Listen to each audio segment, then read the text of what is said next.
So if you want to change the world, start off by making your bed. If you make your bed every morning, you will have accomplished the first task of the day. It will give you a small sense of pride, and it will encourage you to do another task, and another, and another.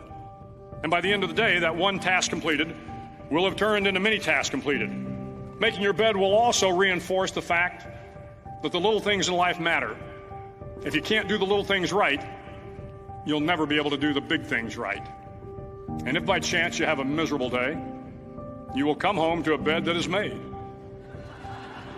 that you made. And a made bed gives you encouragement that tomorrow will be better. To pass SEAL training, there are a series of long swims that must be completed. One is the night swim. Before the swim, the instructors joyfully brief the students on all the species of sharks that inhabit the waters off San Clemente. They assure you, however, that no student has ever been eaten by a shark, at least not that they can remember. But you are also taught that if a shark begins to circle your position, stand your ground. Do not swim away. Do not act afraid.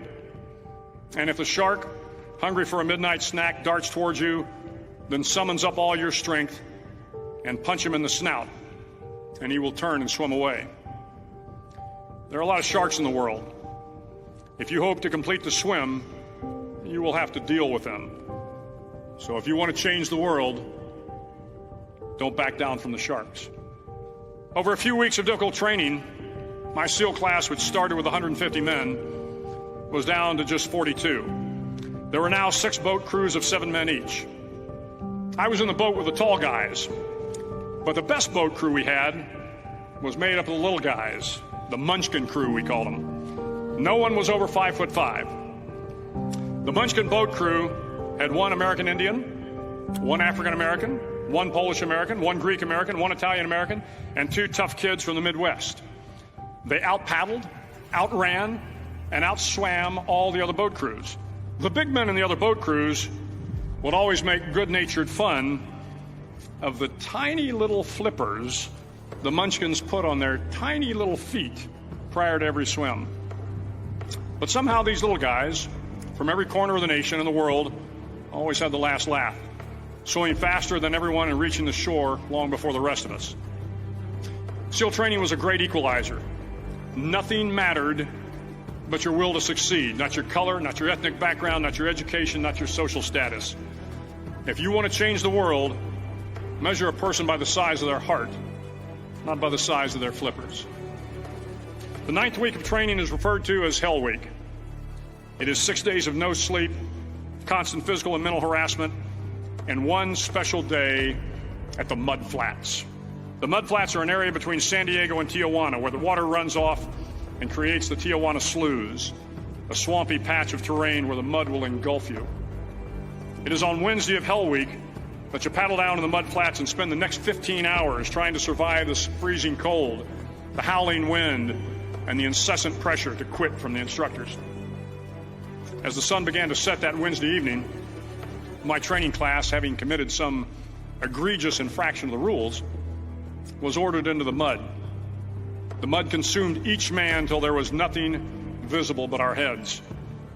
The instructors told us we could leave the mud if only 5 men would quit. Only 5 men, just 5 men, and we could get out of the oppressive cold. Looking around the mud flat, it was apparent that some students were about to give up. It was still over 8 hours till the sun came up. 8 more hours of bone-chilling cold. The chattering teeth and the shivering moans of the trainees were so loud, it was hard to hear anything. And then one voice began to echo through the night. One voice raised in song. The song was terribly out of tune, but sung with great enthusiasm. One voice became 2, and 2 became 3, and before long, everyone in the class was singing. The instructors threatened us with more time in the mud if we kept up the singing, but the singing persisted. And somehow the mud seemed a little warmer, and the wind a little tamer, and the dawn not so far away. If I have learned anything in my time traveling the world, it is the power of hope. The power of one person, a Washington, a Lincoln, King, Mandela, and even a young girl from Pakistan, Malala.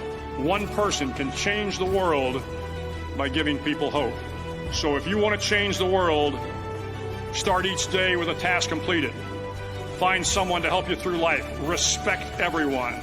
Know that life is not fair and that you will fail often. But if you take some risks, step up when the times are the toughest, face down the bullies, lift up the downtrodden, and never, ever give up. If you do these things, the next generation and the generations that follow will live in a world far better than the one we have today. And what started here will indeed have changed the world for the better.